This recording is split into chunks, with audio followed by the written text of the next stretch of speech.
You're on U92. I'm Kevin Cruz. There has been a lot going on in the country over the last week and a half, and we need to discuss this. So on the phone with me from the Utah Black Chamber is Karen Rodriguez. Karen, thanks for joining me today. Absolutely. Thank you for having me. Yeah, and just so our listeners know, this was totally last minute. I reached out to you first thing this morning. And what I wanted, first of all, how are you? How are you doing? It's been an interesting week, man. Honestly, we've been kind of on the front lines trying to figure out how to provide some support to our community and to the people who need it most, to Black businesses, make sure that they're doing okay.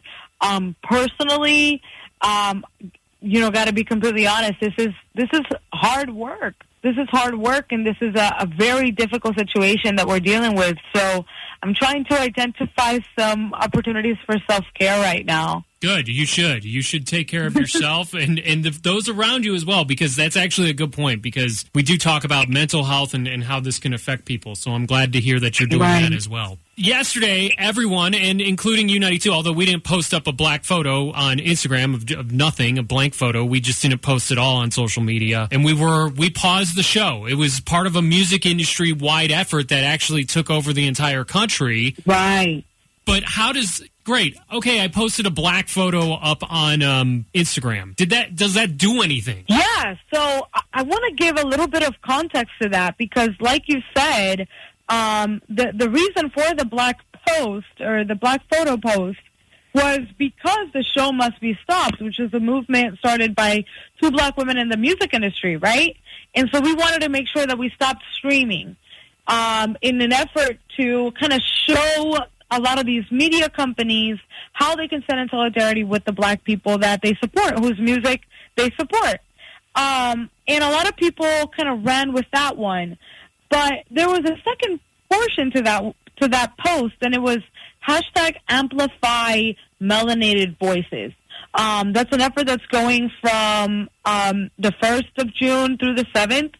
And the reason it works and it helps is because what we're asking people to do, people who are not Black, we're asking them to essentially stop their regular scheduled social programming and take a moment to allow Black voices and Black stories to oversaturate their feed so that they can absorb the information of what is happening across the nation. So in a sense, it helps. It really helps to be able to learn. And it helps us all kind of be able to gain something from one another and build that camaraderie, build that solidarity, and build that community. I think the biggest thing about that, though, is that a lot of people need to know that we need to go beyond the post. Exactly. Yeah. So what's the next step beyond the post? Okay, we posted. You flooded my social media. What's next? Right. The first thing is, okay, now you know that you've built that awareness, right? It's in your social. You need to start reading some books and really identifying and learning about anti-racism work. Because the best way we're going to be able to stand in solidarity with one another is if we understand the struggle of one another. We know that there are going to be some anti-racism workshops throughout the state for various communities. We're going to be pushing that out here this weekend. So we encourage everybody to join the Utah Black Chamber website, join our Facebook and our Instagram pages so that if they want to partake in that they can. The second part to that is we encourage people to donate to some Black businesses, right? Put your money where your solidarity lies. The best way to affect some change is by supporting Black businesses, whether that's by giving a donation or actively buying their products and services. And lastly, I just encourage everybody to widen their circles, right? Because that's the best way that you're going to be able to build familiarity, is if you know somebody and you can learn from their story and learn to humanize who they are because they're your friend or they're your neighbor or they're a really close coworker.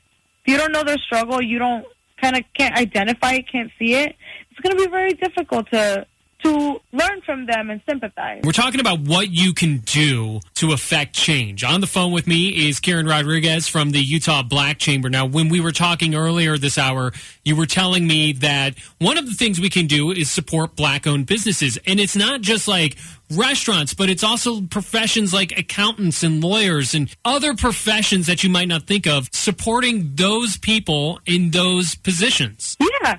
And listen, the biggest thing is, the biggest way that you can stand in solidarity is if you need to be willing to get a little bit uncomfortable. And standing in solidarity and being an advocate for what's right requires that a certain level of discomfort. It requires you to have conversations that you haven't had before.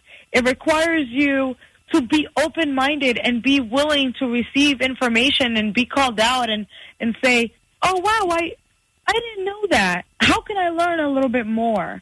And that's what's going to help, one, make other people feel heard, make people in the Black community and any community of color. You're going to help them feel seen, feel heard, feel validated. And in turn, what that's going to do for you is you are going to feel good because you're going to feel like you're now contributing to the larger cause of human rights in our society. And that's ultimately what we want. We're one race. And, I wholeheartedly believe that we all can learn from one another, and we can all learn to be loving and caring and kind to one another. But the only way that we're going to do that is if we allow ourselves and give ourselves the opportunity to interact with people who don't look or think like us. U92, I'm Kevin Cruz. We are talking with Karen Rodriguez from the Utah Black Chamber as we discuss what's been going on around the country. And Karen, one of the things that we have discussed off the air is, a lot of people who want to affect change, well, they're not registered voters. And I get it. Look, a lot of people feel like there's a dominant religion here. They are going to dominate state politics. Their vote doesn't matter. But that's not really the case, right? Yeah, I think the biggest thing is that never count yourself out, right? The fight is yours, and the power is also yours, and it's in your fingertips. And the more educated that you become, the more that you not only call your senators whenever there's a protest, or the more politically engaged you are outside of whenever there's a voting season, that's important. But the more that you vote, the more engaged you are in calling people out with that signature, with your name attached to that in a way that matters, the more change we're going to be able to affect.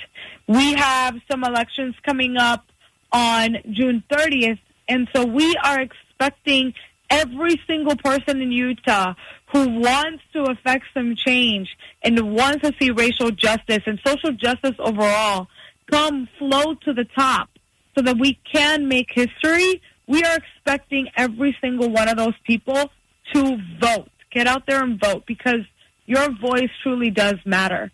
And as a collective, the more of us that are able to use our voice and apply that to our vote, the more change that we're going to be able to see. I have Karen Rodriguez from the Utah Black Chamber on the phone with me. Karen, the other day, Salt Lake City Police Department met with leaders of the Black community. I guess that was yesterday, right? I don't know if you were part of that. Did anything come out of that? Was it productive? Yeah, and the Salt Lake City Police Department has worked with us quite a bit, and they are actively trying to make a difference in the state, and they're really listening to the concerns that we all have, right, and trying to apply it. So, there's going to be a law enforcement training coming up. They're really listening to what our voices are and trying to apply some policies and make some changes in the ways of anti-racism training. So, definitely defer it back to them, but I think that we're just excited that they are listening to what we have to say, and they are so willing and so cooperative because they want to see a better Utah, and we're just very, very grateful for that.